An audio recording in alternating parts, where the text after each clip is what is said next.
আমি আজকে বানাবো চিকেন বিরিয়ানি। তো মশলা নিয়ে নিলাম পেঁয়াজ বাটা, আদা বাটা, রসুন বাটা, লঙ্কা বাটা, তারপর কাজু পেস্ট।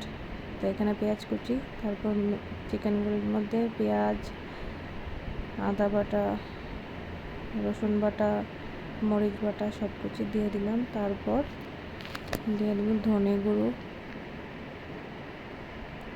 জিরার গুঁড়ো, হলুদ, স্বাদ মতো নুন, লঙ্কা গুঁড়ো, একটু তেল, তারপর কাজু পেস্ট সবগুলিকে একসাথে ভালোভাবে মিক্সড করে মেরিনেটের জন্য রেখে দেব। তারপর চালগুলিকে একটু কিছুক্ষণের জন্য ভিজিয়ে রাখব। তারপর চালগুলিকে আমি একটু জলটা গরম হলে দিয়ে দেব।